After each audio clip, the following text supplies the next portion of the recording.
Greetings! I am Herbert Erpaderp. Gather round, for it is once again time for Ask a Herbert Erpaderp, with me, Herbert Erpaderp. In the background here, you should be able to see some gameplay from Fractured Space.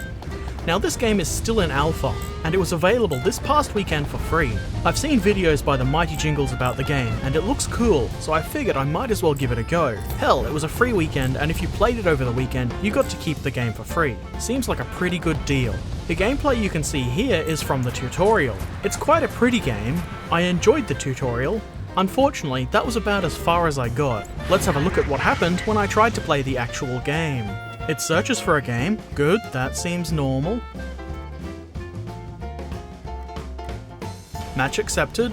Waiting for players. Good, good. Joining game. That was quick. Okay, I guess it shows this before we join the game. Now there's a countdown. Okay. Here we go. Wait a minute. What is this shit? Mouse clicks seem to work. It kind of looks like my ship is responding to controls. Nope. I sat and waited for a while, thinking this was some kind of weird pre-battle screen. But no, pressing the escape key did nothing. No menu, nothing. So I hit Ctrl-Alt-Delete and killed the game and try again. It'll probably work after that, right? No. Oh, okay, so I have a game that's still running. I'll just rejoin. Can you guess what happened? This again. This is really lame. No worries though, maybe I just need to let the game in progress end. I went and had dinner and came back about an hour later. Oh, the game is still ongoing. Maybe I can actually join now. Ha! No! I know this is an alpha, so sometimes things aren't going to work, but this is plain awful. I say fuck it and go about my business. I decided to try again the next morning. Well, at least the game from the night before was no longer in progress. I tried to join a game. It looks like I might be in luck. Nope. Match aborted. Okay, try again. Aborted again. I'm just going to speed this up a little bit. It's not very exciting, but you can see how it just craps out repeatedly. The only variety is sometimes it will boot me from the queue and seemingly restart the game. I did try for about 10 minutes, until it started seeming pointless, and then I gave up. I really wanted to try this game. It looks quite enjoyable for the people that can actually play it. I was kind of excited for this game, but now I'm just disappointed. I don't know if I'm the only one having these problems. I did do a quick Google search, but it didn't turn up anything helpful. I've got better things to do than fucking around with this. So, thanks for wasting my time, Edge Case. I guess at least I didn't have to pay for the pleasure. So, instead of Fractured Space, here is some Verdun gameplay. I played for a little while. Unfortunately, I'm an idiot and had my mic turned off, so I guess I'll just have to play it again if I want to make another video about this game. In my opinion, the biggest problem with Verdun is the lack of players. I tried to play on the AU server, but there was literally only 3 people playing. Probably the super hardcore kind that are really serious about the game and not fun to play with. So this gameplay takes place on the EU server if I recall correctly, so I had a ping of something like 250. Not great, but playable enough. And there were people to play with. That is kind of important in a game like this. You need somebody to shoot at, or in my case, be shot by, repeatedly. I will play a little bit more with my mic unmuted and make some videos about this game. I absolutely suck at it, and getting ruined over and over again does wear a little bit thin after a while, but it's pretty fun in short bursts. I recommend it.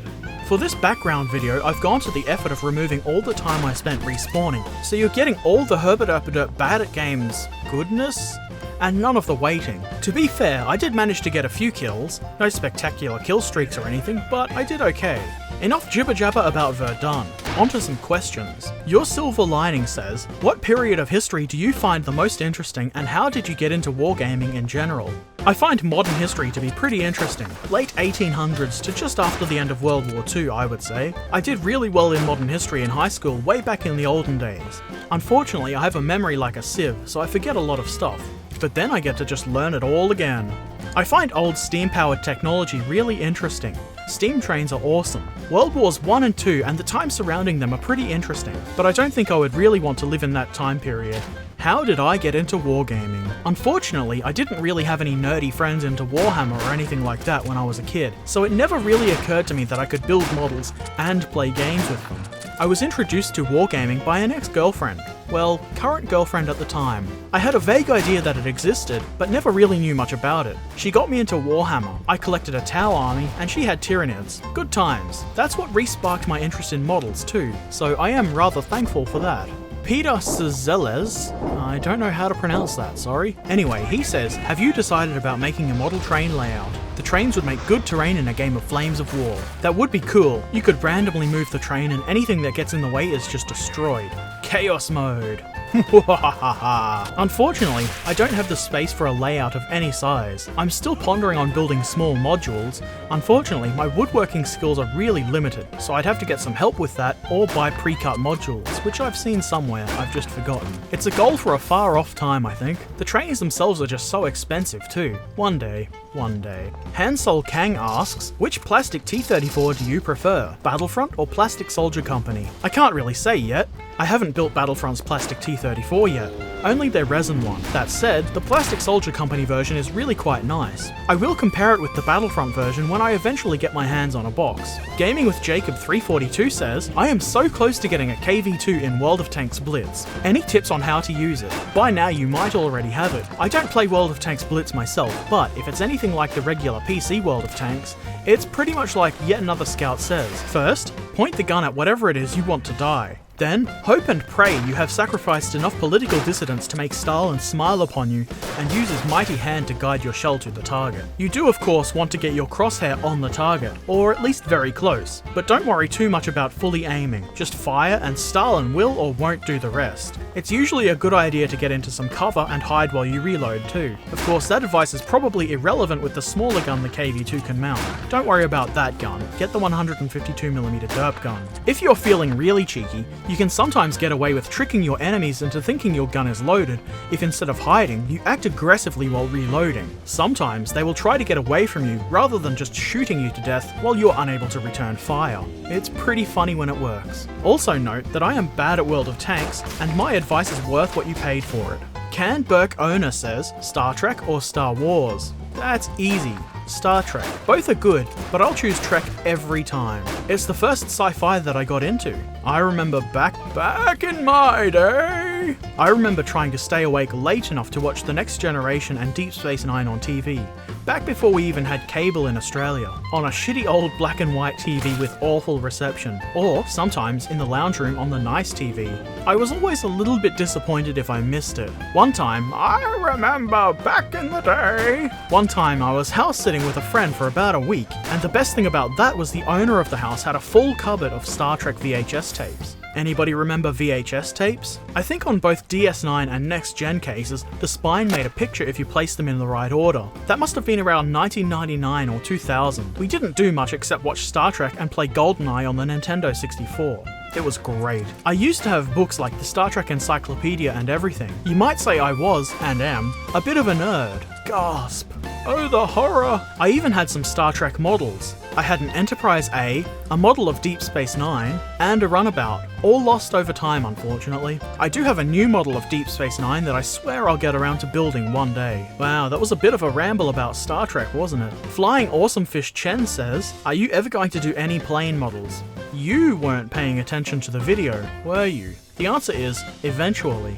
I'll be doing the Flames of War Stuka pretty soon. Probably a wrecked B-24 soon as well. Shellshock M3 says, would you consider doing a series on painting, or even make speed painting videos? I'm sure everyone would love to see your techniques. Do you mean a series on just painting techniques? I could probably do that. I don't think it would be a regular weekly series or something like that though. It would take extra work to make, especially if I wasn't actually getting any models painted at the same time. It's not a bad idea though. Does anybody have any specific techniques they would like to see me demonstrate? Let me know in the comments section below. I don't think speed painting will work, unless I cheat by speeding up the video. I don't generally do speed painting. I'm not a fast painter at all. I like taking my time, and I feel doing so gets me better results than trying to go fast. I'm the type of person that would play an unpainted model rather than rush to try and get it painted. Kyle Mathers describes a technique he has discovered for making battle damage on plastic models. It involves heating up a hobby knife and melting the plastic to create a ricochet or dent. It does sound like a pretty good technique. I'll have to give it a go sometime. I think it might work well if you heat up differently shaped tools as well.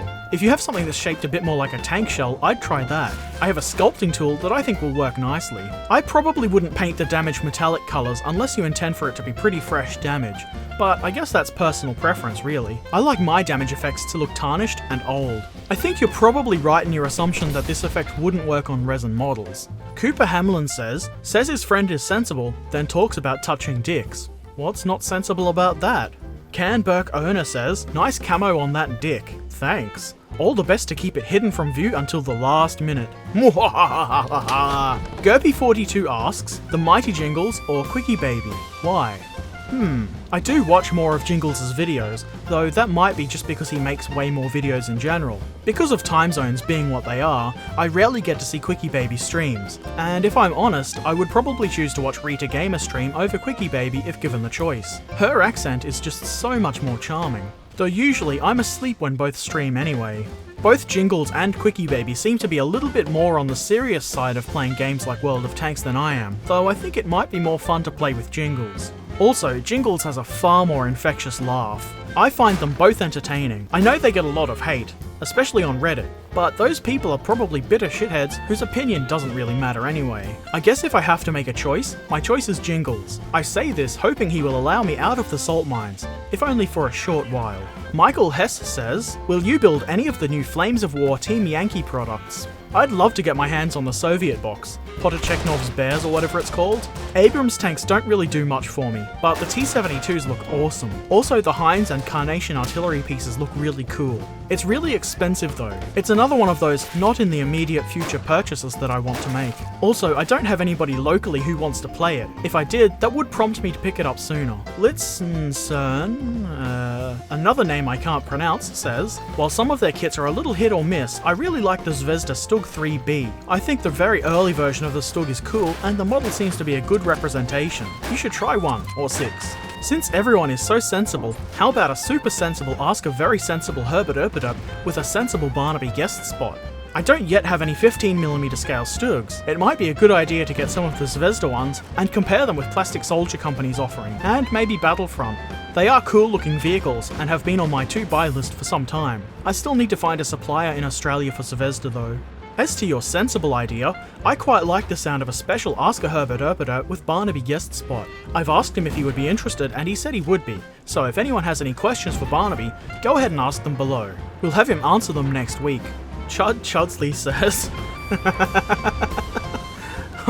I'm sorry. I assume you mean that name to be funny, so don't be offended that I'm laughing at it. Chud Chudsley says, hi Herbert, my dad says making models is for kids and a waste of time. He gets all angry when I try to talk to him about it. Do you have any advice what I could tell him? Your dad sounds like a bit of an idiot. Does he not have hobbies of his own? Only boring people don't have hobbies. The worst of them are the ones that feel they have some kind of right to criticize other people's hobbies and interests. I don't know how old you are, but my suggestion is not to waste your time trying to talk to him about it. If you've got your own money to spend on models or whatever else you fancy, just ignore him and do what you like. Just because you're related to someone doesn't mean you have to agree with their opinions or even care what they think. Don't let negative people shit on your enjoyment of anything. Of course models can be for kids, but there's nothing wrong with adults of all ages enjoying them too. Only someone that has no idea what they're talking about will say otherwise. As a grown man that takes great pleasure in making models, this is something that I encounter every now and then. And you know what? The only people that have been particularly critical are truly boring people. You know the kind of person that does nothing but go to work and then come home and stare at the TV. They also usually seem to have the idea stuck in their head that hobbies, or anything fun really, is for kids only and that they're super mature because they don't do kids things. I see it as a good way to filter out the people I don't want to waste my time with. Maybe I've gone on a bit of a rant on a tangent. The point is, don't let shitty, bitter people try to shit on your enjoyment of things that you enjoy. Brian Davies says, can you paint either the German or American half-track please?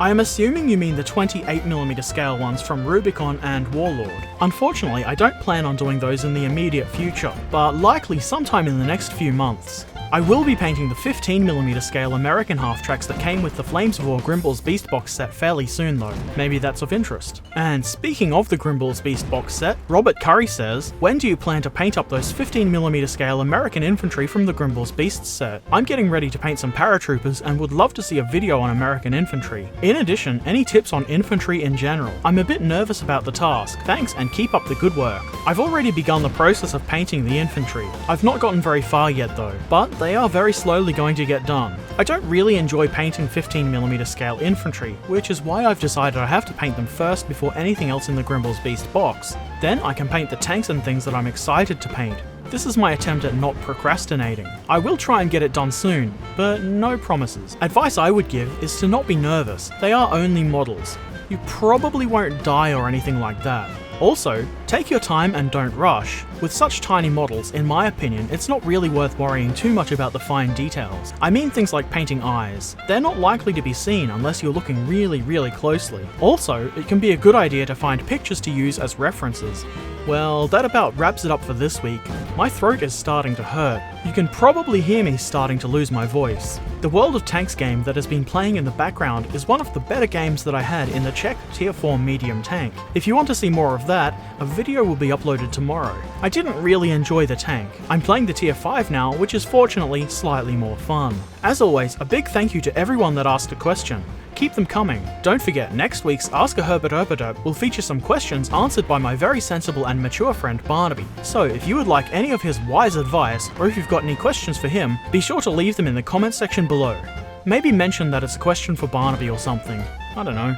Even if you don't have any questions specifically for Barnaby, you can still ask them in the comments section below or post them on Facebook or Twitter. You can find links for those in the description below. Also, don't forget you can join my Steam community. Not much is happening there at the moment, but there shall be some gaming and stuff soon. Link below. And as always, if you haven't done so already, click the subscribe button. It will make me happy. Unless you want me to be sad, in which case clicking the subscribe button will make me sad.